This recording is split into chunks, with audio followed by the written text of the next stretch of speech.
Let's begin by taking the oboe reed out of its case. You can put the oboe reed in a little container of water that only covers the cane part and leave it in there gently for about 2 or 3 minutes. You can also hold it in your mouth to soak the reed. Once you have it soaked, it should look about like this in the opening. If it looks a little bigger like a football, you'll want to hold it gently between your fingers for 10 or 15 seconds until the opening calms down. This will help it play easier. The first thing we're going to do is crow the reed. So we'll start by breathing really well. A great way to get your breathing going is take your left hand and find where your index finger joins your hand. Right there, that first knuckle, you're going to put against your lips. Make an ooh shape with your lips. Now breathe in long and low. You might hear a whooshing sound like Darth Vader, and you'll feel that the air goes in low in your abdomen. We have a diaphragm at the bottom of our lungs, and when we breathe in, it's active and it flattens out and helps us get air into our lungs. So let's try that breath again.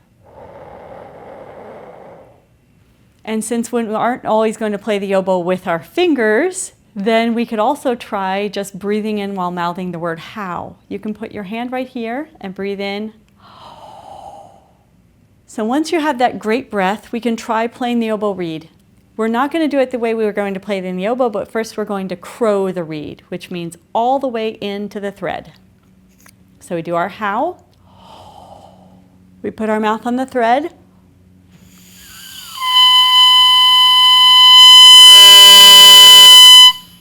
Notice I started blowing softly and you could hear one note, and then as I crescendoed or got louder and blew more air, it broke up into multiple notes. This is a really great test that your oboe reed is working well. Next, we'll learn how to form an embouchure, so it's more like when you're going to play it on the oboe. We'll put the tip of the reed right in the middle of the fleshy part of your lip, and we'll gather around the reed. One great demonstration is to use your pinky and feel that you're contacting all the way around. And then you do the same thing with your oboe reed.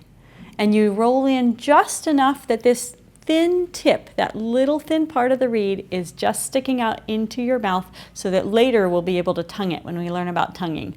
Right now we're just going to get a big whoo into the reed.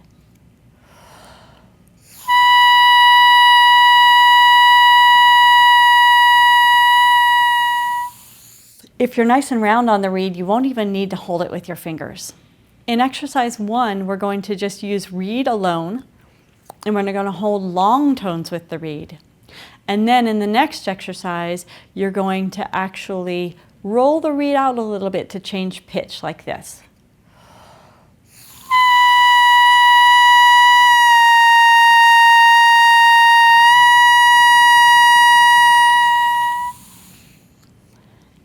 Give these exercises a try.